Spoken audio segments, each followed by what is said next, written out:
This happened when I was really young. I'm talking second or third grade. It's hard for me to remember things clearly from that long ago, but this memory stands out for reasons you'll soon understand. It was a school day, and it had been raining cats and dogs all day. After picking me up from school, my parents left the house for some upscale events. I can't remember if it was a fundraiser or a dinner party or something else entirely. Either way, they were supposed to come back home that night, but while they were gone, the storm picked up like crazy, and it became unsafe to drive long distances. So instead of driving back home, they reluctantly decided to spend the night at one of their friends' houses who lived much closer to where the event was. I remember them calling me on the house phone and repeatedly apologizing for leaving me there by myself, even though I insisted that I wasn't even hungry and I'd be fine. My mom gave me a list of things to do before bed. Lock all the doors and windows, keep at least one house light on, make sure all the blinds were closed, typical stuff. At the time, I didn't understand why they were making such a big deal about everything. I wasn't quite old enough to realize how important it was to not leave kids my age home alone. In fact, I was actually kind of excited to have the place to myself. It meant unlimited candy and no bedtime. I obviously didn't have a TV or any kind of screen in my room, so I stayed downstairs in the living room watching TV on the couch. I told myself I'd do all that stuff my mom had requested right before going to sleep, since I was planning on staying up all night anyway. But at some point later in the night, the sugar crash got to me, and I accidentally fell asleep. No surprise there. I don't remember exactly what time I ended up waking up, but it was late enough for the TV to have gone into sleep mode, so 3 hours minimum. I distinctly remember being much colder when I woke up. Nothing too out of the ordinary. I mean, temperatures drop at night, but the difference was significant enough for me to instantly make the connection, even at that young age. I thought about just curling back up and going back to sleep, but then I remembered the list my mom had given me. Even at that age, I knew she'd find out if I didn't do it, and I really didn't want to get in trouble after she trusted me to stay home alone. So I forced myself off the couch and went to check the windows and doors. I went around and did everything she asked. Locked the front and back doors, closed all the blinds, checked the windows, even the light. Everything was shut tight, which confused me a little because the house still felt way colder than it should have. I even put my hand against a couple of the windows to make sure they weren't cracked open or something, but they were all sealed. I figured maybe the storm knocked out the heater or something, and I didn't think much more about it. That explanation made sense to me at the time, and I was so tired that I couldn't devote more energy to thinking about the heat. So I headed upstairs to my room, ready to crawl into bed and forget about it.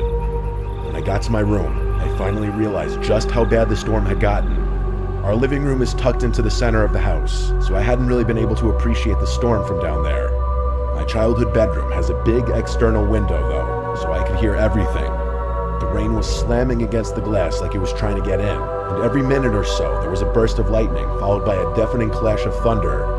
I wasn't scared of storms at that age, but I do remember being concerned that a tree was going to fall on the house. That's probably why I had trouble falling back asleep, even though I had been dead tired not even 20 minutes prior. As I was lying there, trying to fall asleep, I started picking up on these odd sounds. Every so often, there were these weird creaking sounds, like shifting wood. Thing is, the entire floor is carpeted, so it couldn't have been coming from my room. At first, I thought it was a tree swaying in the wind, but the sound didn't quite fit. Even then, I knew the general sounds associated with thunderstorms. This definitely wasn't one of them. It started bothering me after a while. For whatever reason, it wasn't the storm keeping me up. It was that stupid sound. I couldn't take it much longer, so I sat up and looked around the room, not really sure what I was looking for. I listened, trying to drown out the sounds of the storm and focus in on the creaking. Lightning flashed, illuminating the whole room. Everything looked normal, but my eyes were drawn to the only wooden thing in the room, the closet. The room went dark again, and I sat there perfectly still. About a minute later, lightning flashed again, and my room was once again lit up for just a split second. And in that split second, I saw something that made me choke. The closet door was slightly ajar. It had been closed before, I was 100% sure of it. Something had opened it. There was something in my room. I didn't scream, I didn't speak, I didn't even think. I just got out of bed as quietly as I could and walked out of the room. That walk from the bed to the door felt like a 500-mile, 5-year journey. I immediately went downstairs and hid under the dining room table. Then, and only then, I started crying. I didn't know what else to do.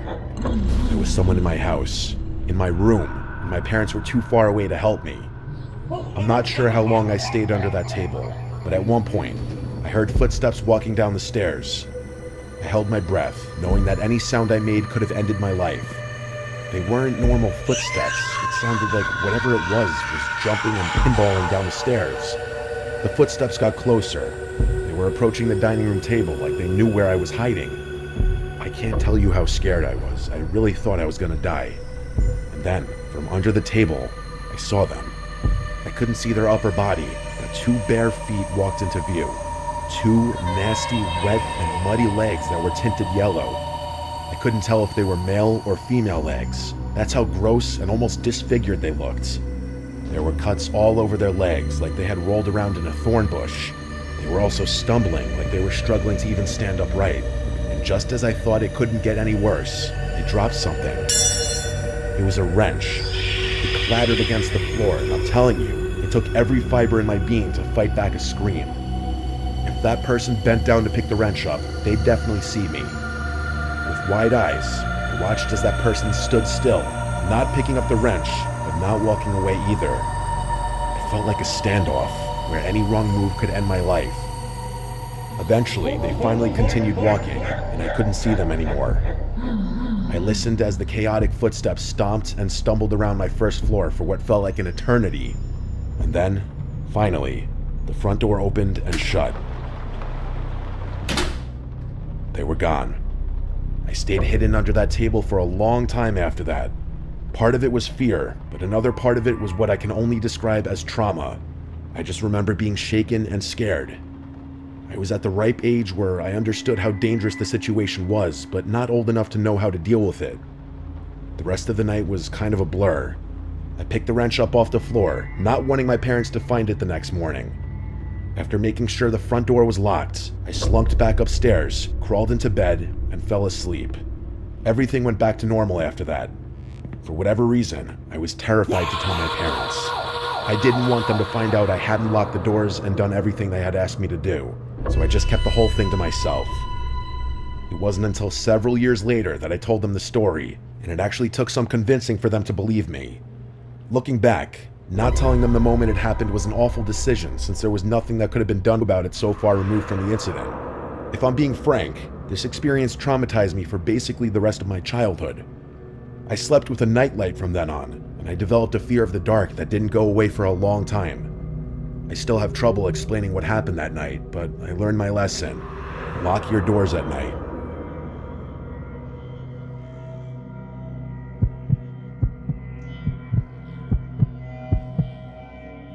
This happened over the course of 3 or 4 years when I was a kid.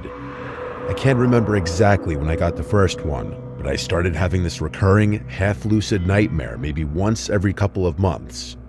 From what I can remember, here's how it would go. I'd be lying down in bed, only the view wasn't from my first-person perspective. Instead, I'd be looking down at myself from the ceiling, like I was viewing my own bedroom through a security camera feed. The out-of-body dissociation always freaked me out. I'd try to float or swim towards my body, but I was never able to move beyond swiveling my head to look around the room. I was half lucid, so I knew it was a dream, but that didn't make me any less scared. After calming myself down, I'd start noticing strange things about my bedroom. For one, the digital clock on my nightstand would always be counting in reverse. That was typically the first strange detail I'd notice. And once I noticed that, I'd start seeing other weird stuff. There were these drawings taped to random spots on the walls and dresser, like crayon drawings you'd expect from a kid my age, but I had no memory of ever making them. I wasn't the type of kid who ever drew much, so it wasn't like I had just forgotten about them. They always showed the same thing, a row of people holding hands, all smiling, with one smaller figure who I can only imagine was me. They were always standing in front of a house with a blue roof, but I can't remember much more about the drawings than that. The other detail about the dreams that still sticks out to me is an old toy train of mine that was always sitting in a different spot on my bedroom floor, which was significant because I had lost that particular toy years prior. Anyway, after analyzing my room for a bit, I'd get this unexplainable urge to look out my bedroom window. I'd glance over, and as if it were on cue, a man would appear just a few inches from the glass. He had short gray hair and what looked like a cut on his left temple.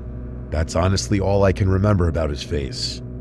He would watch me sleep for a few seconds, then start clawing at the window like he was trying to open it from the outside. That's usually when I woke up. Sometimes I immediately ran to the window, and sometimes I was too terrified to even move. But I always ended up checking one way or another. I don't know what I thought I'd find. Maybe claw marks or a smudge from where his hand had been. But there was never anything there, or anyone for that matter. After the fourth time it happened, I finally told my parents. My mom told me that recurring dreams weren't that rare, especially at my age, and my dad chimed in to remind me that they were always just one room away if I ever felt scared. I nodded and acted like that helped, but it didn't. Not really. My dad could tell I was still scared, so he took me by the hand and explored the exterior of the house with me. There was no indication that anyone had been there. No footprints, no smudges on the window, nothing. Even so, that didn't calm my nerves as much as you might think. Keep in mind, this was about 1 year in, so I was having this dream roughly once every 3 months. It wasn't happening every night, not even close, but having the exact same dream 4 times definitely means something, which I knew even at that age. But after that 4th dream though, they just stopped. For a while at least. I went nearly 6 months without a single episode, and at some point, I let myself believe it was over. It all just kind of faded into the background, the way childhood fears tend to when life gets more normal. But then it came back. I have no idea what triggered it, but one random night I had the dream again. Everything was exactly the same as I remembered. The clock, the drawings, the train, everything. But there was something different about that dream that was scaring me twice as much as the earlier ones had. I couldn't figure out what it was. Everything was following the exact same chain of events. But then, as I was looking around the room, I realized what it was. My bedroom window was open. As soon as I saw that, I woke up.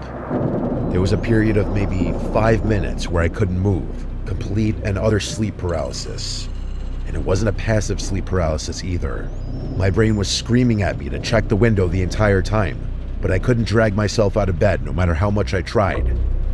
On top of that, I felt significantly colder, as if cold air was blowing through my bedroom window, which I was convinced was wide open.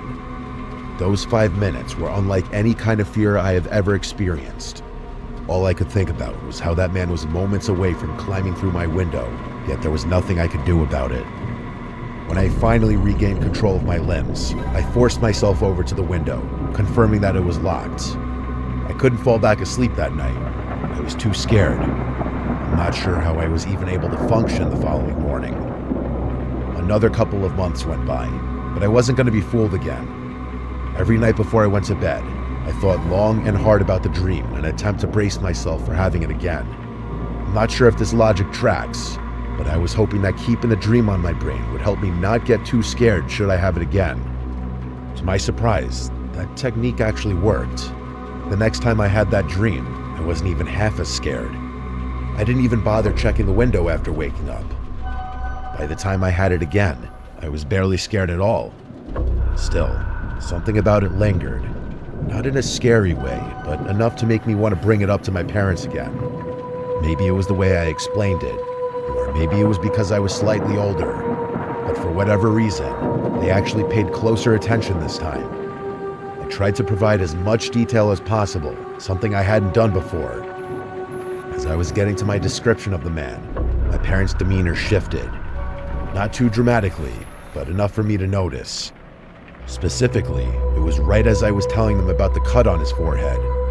Before I could even finish, my dad cut me off and asked if I was sure about the cut. I told him I was, and he looked over at my mom like there was some unspoken detail that I wasn't aware of.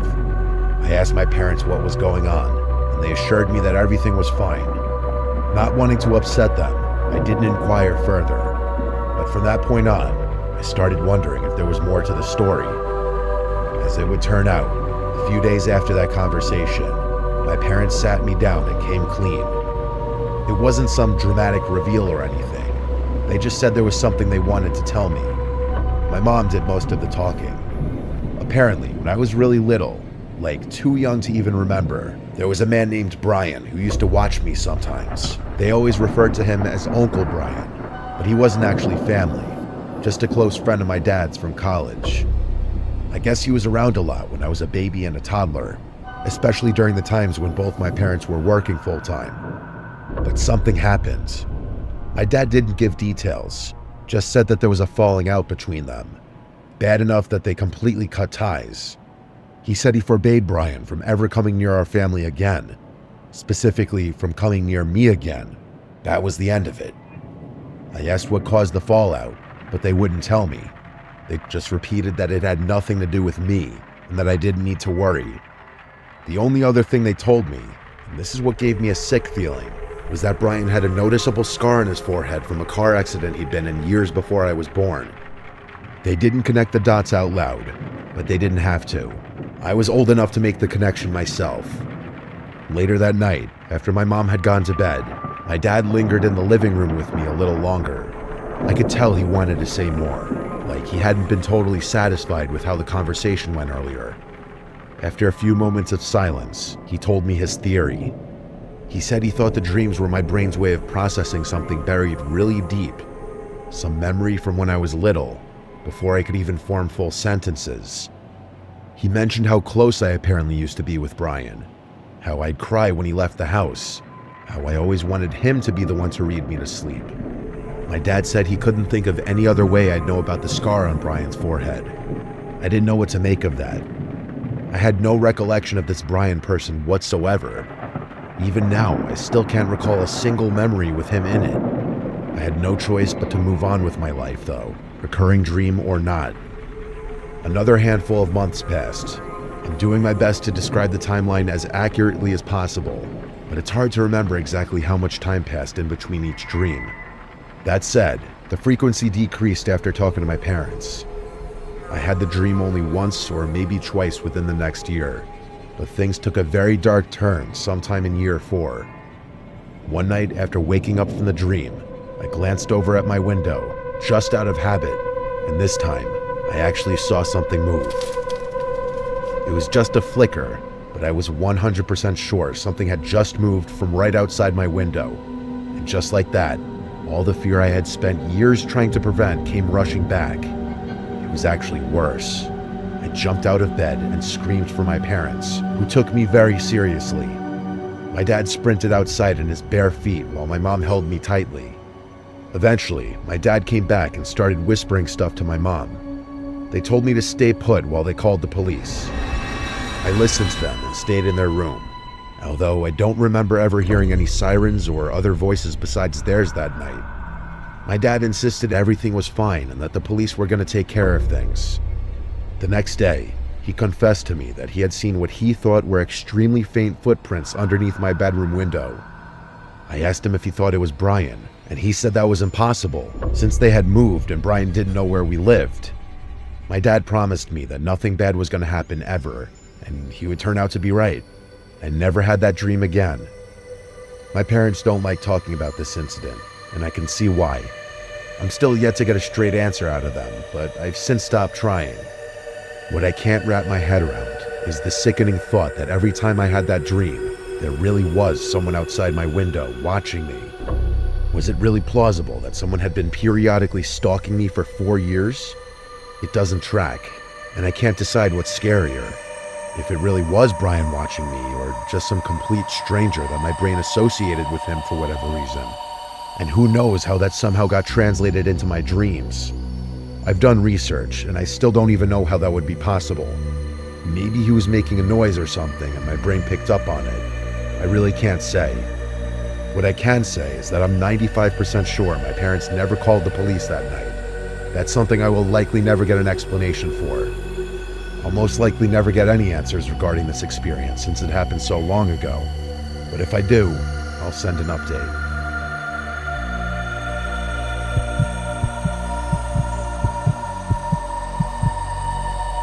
This happened a couple of years ago, right before school ended. It was the last day of 8th grade.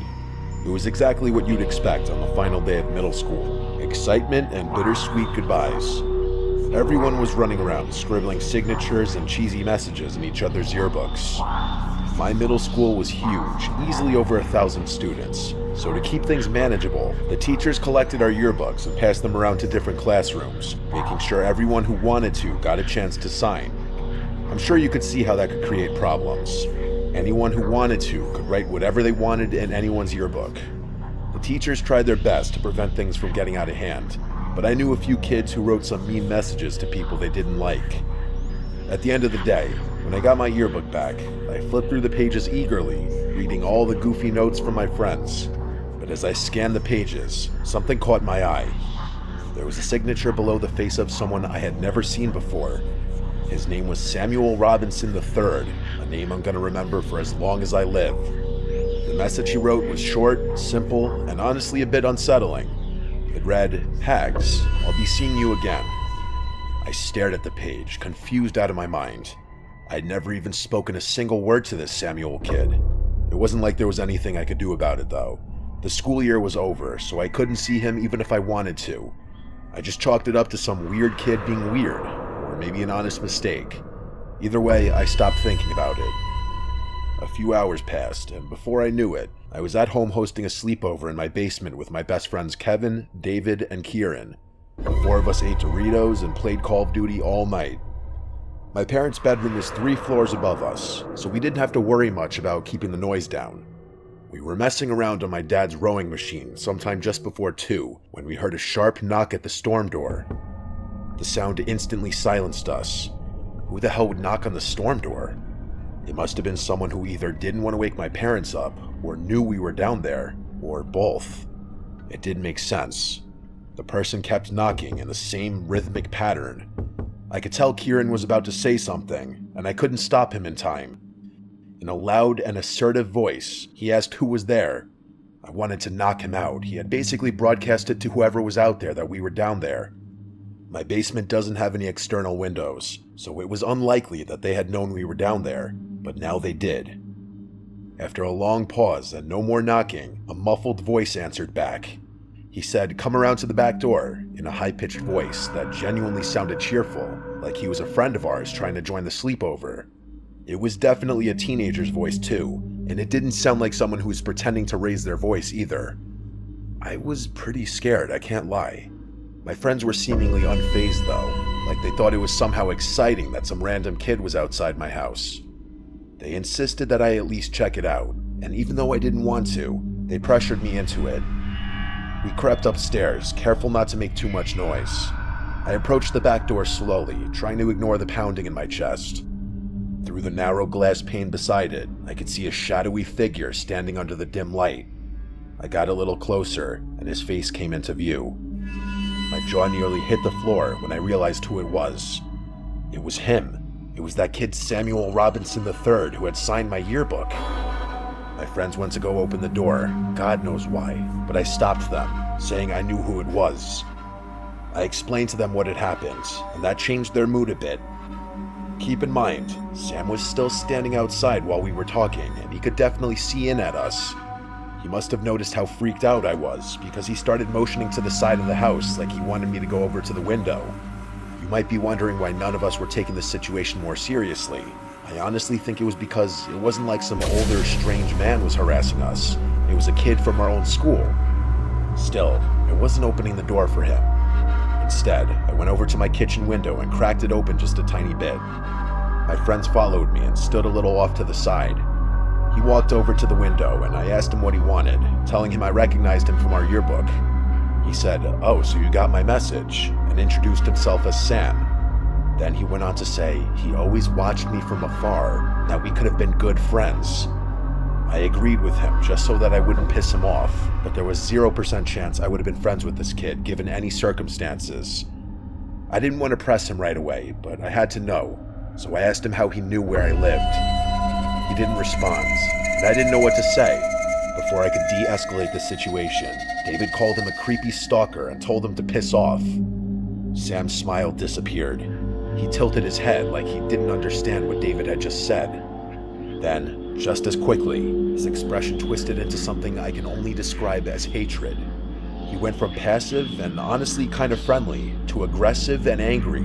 He started screaming things at me, how he hated my friends and thought we should all die, how my ex hated me and random stuff he had no right knowing. He reached toward the window and tried to force it open, but I jammed it shut and locked it. He started snarling at the window and banging on it like an animal. He was 2 seconds away from shattering it, I'm telling you.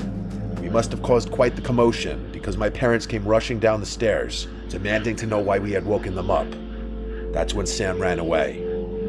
I told my parents what happened as quickly as I could, and my dad raced outside in his underwear. He came back a few minutes later, saying he had no idea where the kid went. I'm not sure why, but my parents didn't call the police. They just told us to go back to sleep and they deal with the school the following morning, just to give the kid the benefit of the doubt. The next morning, they contacted the school. That's when we learned the disturbing truth. Sam had been expelled a few weeks before the year finished. He shouldn't have ever been at the school on the last day. Apparently, the yearbooks were printed before his expulsion, which explained why his picture was still included. That meant he had snuck into the school somehow just to write me that message, which freaked me out beyond belief. Despite working with the school to find out more, nobody could track Sam down. It was like he and his parents didn't exist. The whole thing was a pretty big deal, but the school did what they could to keep things under wraps. To this day, I still have no idea how he knew where I lived. That's what freaks me out the most. The running theory is that he was a mentally challenged and troubled young boy who took a strange liking to me for whatever reason, and then he stalked me for who knows how long. My parents were worried for weeks. It's something we don't talk about anymore because it's just uncomfortable, but living in that same house has never felt the same ever since.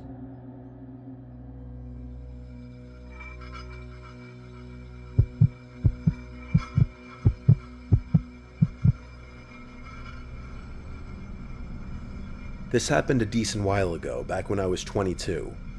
Enough years have passed to the point where I feel safe talking about it.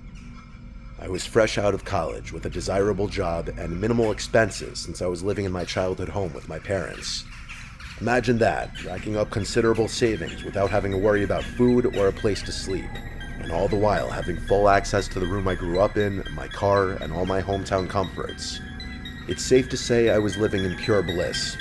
Believe me, I knew how lucky I was to have parents who allowed me to stay at home and rent-free. I know a lot of people don't have that option, so it's something I never took for granted, but not everything was as stress-free as you might think. What I'm about to tell you happened not even 1 month into my time back at home. I've never been what people my age like to call a party girl. I don't drink excessive amounts of alcohol, I don't spend every ounce of my free time at clubs, and I definitely don't allow men to dictate my life in any way. That's just how I was raised. My father is the most important man in my life, and hookup culture disgusts me. Because of all that, my life is pretty routine. Wake up, satisfy my caffeine addiction, go to work, go to the gym, read a bit of my book at home, mess around on my phone, and go to sleep. Weekends are for hiking, mini road trips, board games, and whatever else I decide I want to spend my time doing. But one random weekend, my closest friend from college, Lindsay, invited me and our other 2 friends, Sabrina and Thea, to spend a few days at her family's beach house.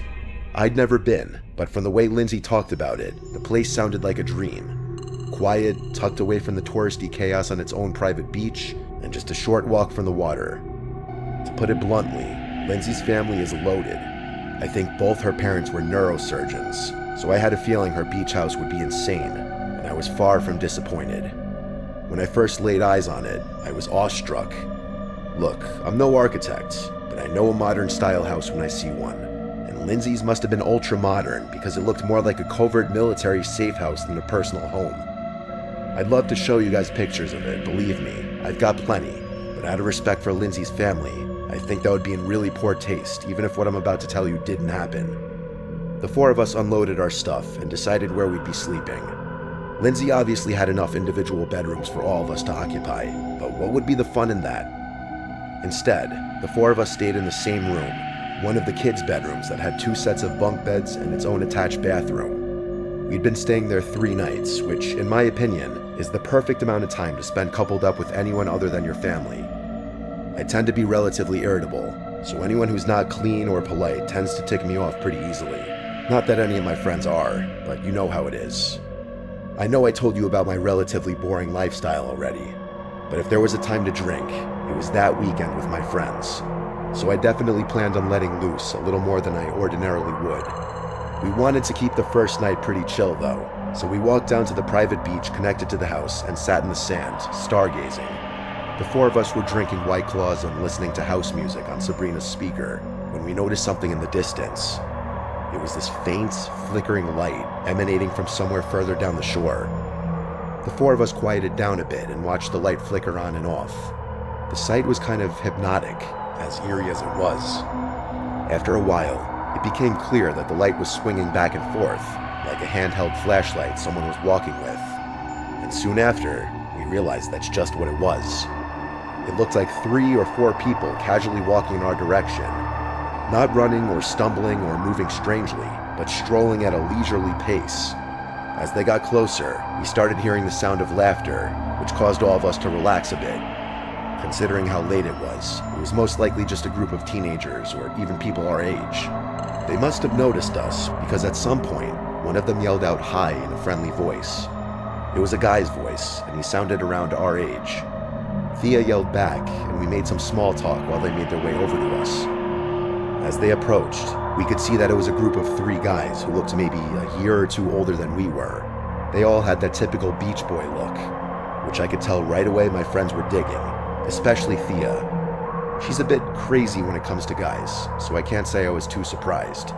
She knows how I feel about her lifestyle, so it's not like I'm saying anything crazy. To be fair, she is drop-dead gorgeous, and I've never seen a guy not take a liking to her. The guys sat down with their beers, and the 7 of us continued drinking. It was actually a really great time. The guys weren't overtly flirtatious, but they weren't boring either. Fast forward an hour and several drinks later, and they ultimately invited us back to their place. Personally, I was exhausted and was leaning towards going to sleep, but I could tell all 3 of my friends wanted to continue hanging out with the boys, especially Thea, of course. I decided not to spoil everyone's fun and called it a night for myself, telling my friends to go on without me. There were only 3 guys after all, and I had no intention of hooking up with anyone that night. I walked back towards Lindsay's house while the 6 of them walked along the beach, presumably towards wherever the guys were staying. I washed up and went to bed.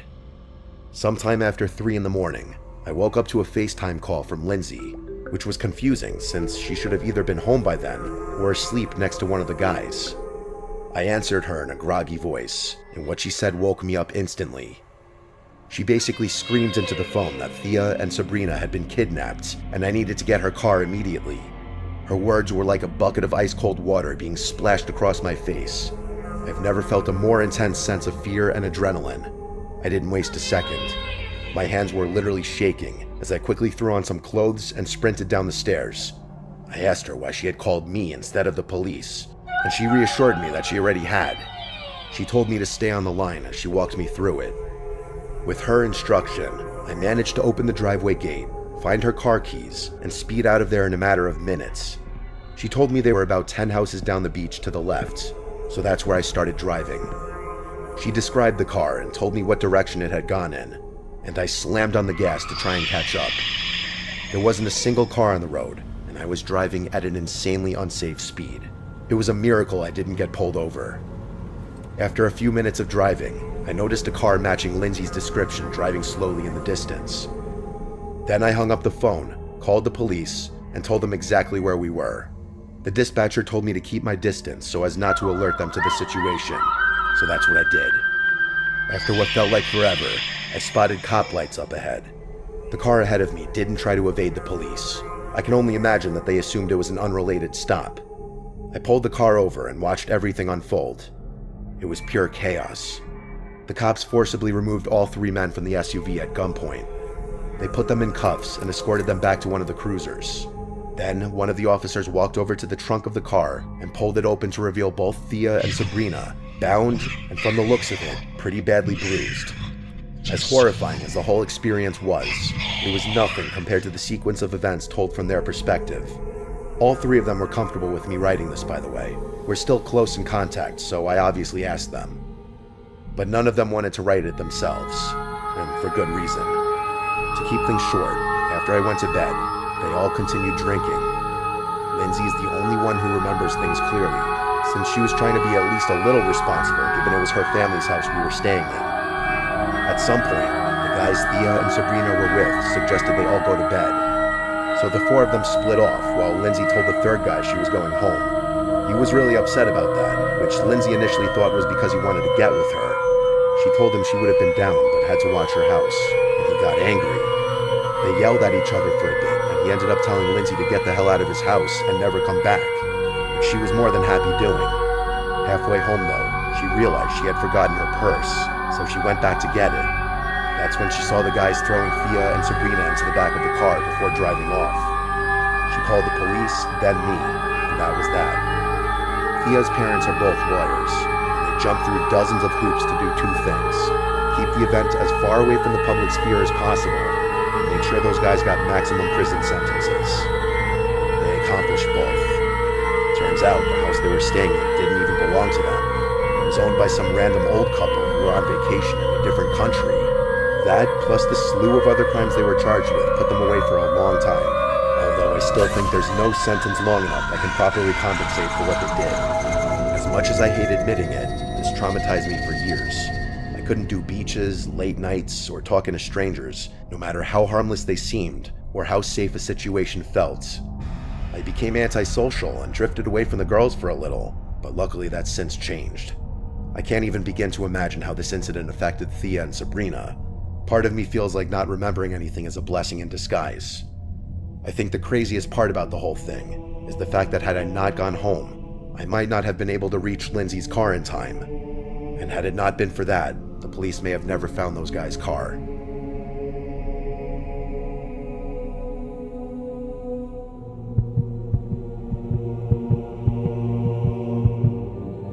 This happened just last year. My buddy Jimmy is pretty involved and well connected within the music community. By music community, I'm more specifically referring to the dance/electronic music scene all along the East Coast, predominantly New Jersey and New York. It's actually pretty impressive what he and his team have been able to accomplish in just 2 years. The general gist is this: their company hosts what they call events at high-profile venues, typically the most well-known club or party space in whatever city they happen to be in. Then they outsource the talent, which, mind you, is typically a very well-known and sometimes borderline famous DJ. I'm not too involved or invested in that scene, so I'm not exactly sure who they've gotten to perform, but I will tell you that there have been some huge names in the mix. But enough context. Jimmy and I go way back. I'm talking 20 plus years. I've basically known him my entire life, and he's been my best friend for damn near most of it. Because of that, he lets me, along with a bunch of our other hometown friends, come to his shows for free and hang out with the talent in the VIP section. It's actually really cool, and something I wish I expressed my gratitude for more often. Jimmy was scheduled to host a huge event the weekend of July 4th on the Jersey Shore. It was going to be their biggest one yet, and all our mutual friends were going. Jimmy invited me to come down early with him, and I obviously obliged. The two of us made the hour-and-a-half drive with our other friend Ryan, and we found ourselves at the venue a good 4 hours before the doors opened. Ryan and I didn't have much to do while Jimmy and his team set up, so we decided to get a bit of a head start on the alcohol consumption. Jimmy and his team were entitled to as much free booze as they desired, compliments of the venue, and Ryan and I definitely took advantage of that. By the time the first DJ started his set, Ryan and I were more than a little buzzed, to put it mildly. It was 4th of July weekend after all, so we felt like our degenerate activities were justified. Fast forward a couple hours, and Ryan and I were completely wasted. I honestly don't remember a time since then when I was that drunk, not even close. Don't get me wrong, Ryan and I are grown men, we can handle our alcohol. Throwing up, making fools of ourselves wasn't the issue though. It was genuinely just the problem of having lower impulse control and worse decision making. But either way, we were having a great time, at least from what I can remember. The event was winding down, and it was getting to that point in the night where you either figured out how you were getting home or who you were going home with, or both. Jimmy had rented an Airbnb really close by and promised both Ryan and I a bed, so the first issue wasn't a concern. The second problem, though, that was what was on my mind. The two of us danced over to the bar and started talking to some girls we found attractive, and before long, we had figured out who we were going to spend the rest of the night with. Neither of us are Calvin Klein models, but we're both above 6 feet tall. For whatever reason, the vast majority of guys who hang around the Jersey Shore are usually shorter than average, so being tall is an even bigger boost than it usually is. And for whatever reason, that seems to be the main attribute most girls on the Jersey Shore seek out. Not looks, not build, not intelligence, but height. Don't ask me why. The Jerseyan female mind is still something I have yet to comprehend.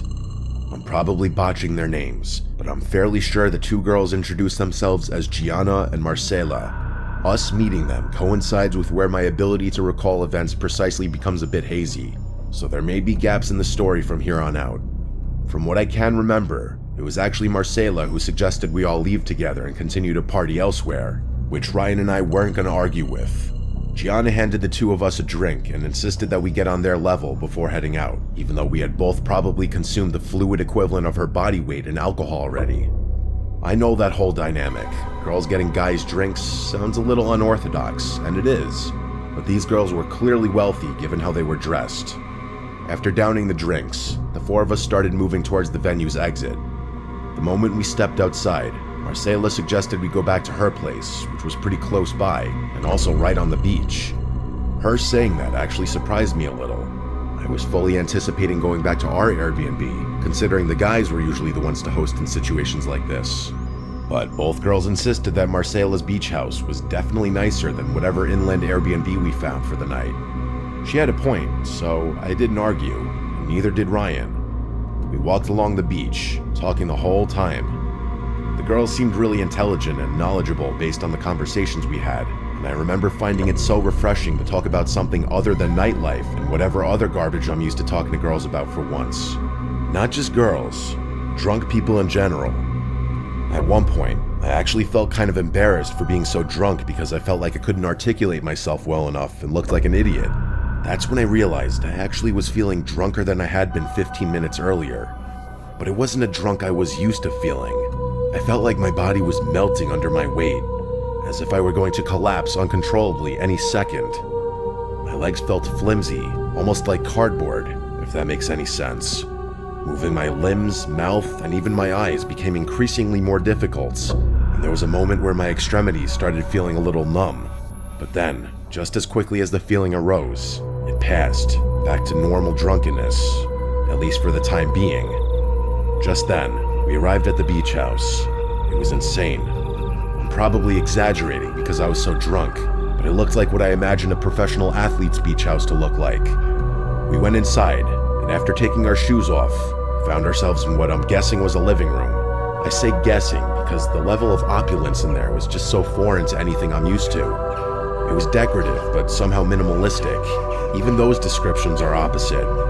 There were honest-to-God sculptures on pedestals in there, but it didn't feel cluttered or overly showy, and everything on display seemed to blend right into the walls like they were just extensions of the room. I wish I had the wherewithal to take a picture, but again, my mind was elsewhere. Evidently, so was Ryan's, because not 15 minutes after stepping foot in the house, he and Marcela had disappeared somewhere in that maze of a house, which left me alone with Gianna. She leaned in to kiss me, and that's the last thing I remember before blacking out. Not her kissing me, but leaning in to kiss me. That's where everything cuts off. I don't remember feeling woozy again or drinking more or doing anything else, but there's a huge gap in my memory that spans several hours and will not come back no matter what I try. And the thing is, I know I didn't pass out because there are texts on my phone sent from me proving I was still conscious. There's digital proof that I was sentient, but I don't remember one bit of it. And before you say I just simply blacked out from alcohol, this was different. I rarely ever black out, but all the times I have, I can still remember bits and pieces of the night, scattered moments here and there, enough for me to string together a continuous sequence of events at the very least. Keep in mind, those were also all times where I was drunker than I was that night, so that's another reason I think a generic blackout isn't a reasonable explanation for what happened. Plus, Ryan experienced the exact same thing at essentially the exact same time, which is way too specific to be coincidental. Here's the next thing I remember. Waking up with the sun directly overhead in a random set of bushes over an hour away from where the event was. Something I didn't know yet because my phone wasn't in my pocket. In fact, nothing was in my pocket at all. Both my wallet and keys were gone, and it gets worse.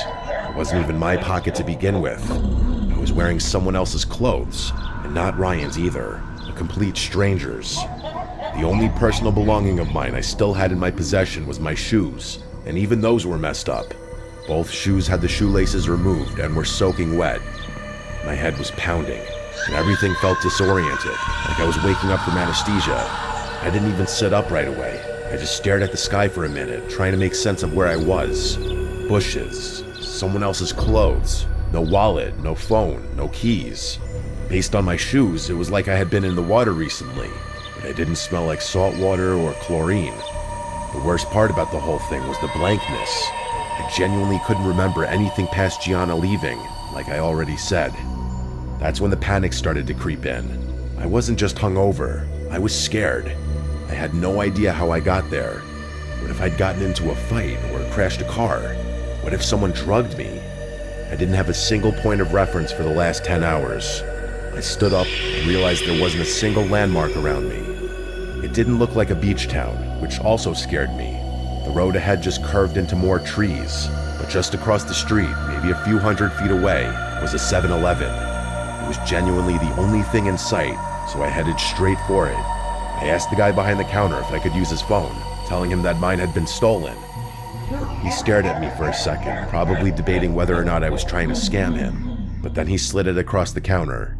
The first number that came to my mind was my sister's. It was the only number besides my mom or dad's I still memorized, and there was no way in hell I was calling my parents. My sister picked up right away, and I tried explaining things the best I could. She ended up giving me Ryan's number, which I ended up calling several times, but to no avail. That's when I started wondering if what had happened to me happened to him too. Drugged, robbed, dumped in some random bushes an hour away. I was just about to call the police, when what do you know, Ryan walks into the same 7-Eleven. We just stared at each other for a second before dabbing each other up.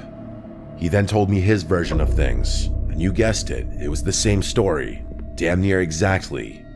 That sealed it for us. We called the police, making sure to thank the 7-Eleven worker profusely. Fast forward a few minutes, and we're now recounting our story to the police outside the store. To their credit, they took everything we said seriously, at first. But the more we told them, the more their questions started turning.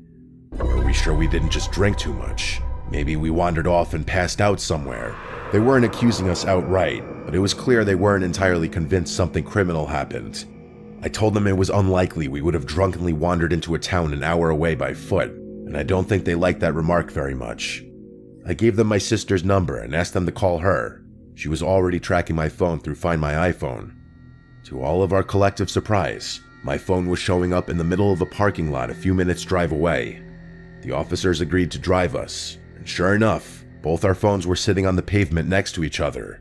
While it was great to have my phone back, that only affirmed the police's theory that we had just been drunk. They started saying that we probably hadn't even been robbed, that we had lost our wallets the same way we had lost our phones. We tried convincing the police to check out the house Marcela brought us to, the one she claimed was hers, but they weren't having it. They told us we were probably just too drunk and didn't remember things correctly. One of them even said, "Happens more than you think." Then they gave us their cards and told us to call if we remembered anything else. It was actually shocking how reluctant they were to even connect us to other officers that would be willing to help. They told us to find a ride home since our phones were still charged, and they just left us there. After they left, I went through my phone for the first time, and things got even weirder. There were texts sent from me to a ton of people I knew. Jimmy, my parents, a few coworkers, even some girls I had been talking to. All normal sounding stuff. Stuff I might have said if I'd actually had a calm, coherent night. The texts genuinely sounded like me, but from a continuity standpoint, they didn't make any sense when considered all together. One message to Jimmy thanked him for the event and said we'd crashed at a buddy's place. One to my dad said we were safe and had found a couch to sleep on. There was another to a girl I'd been texting that just said something casual, like I was hanging out at home and thinking about her. None of those texts made any sense and mostly contradicted each other. I realized I had a ton of missed calls and texts from Jimmy, so I called him. He sounded relieved to hear from me, saying he thought Ryan and I had died or something. He told us to stay put, he'd come pick us up. In the meantime, Ryan and I canceled all our cards, but interestingly, none of them had been used, despite the likely fact that they had been in those girls' possession for several hours. The entire ride home, we talked non-stop about what could have happened. None of it made any sense. Yeah, we had been drugged, that much was clear, but that didn't explain things. First of all, I don't know of any kind of roofie that has those effects, like an induced blackout.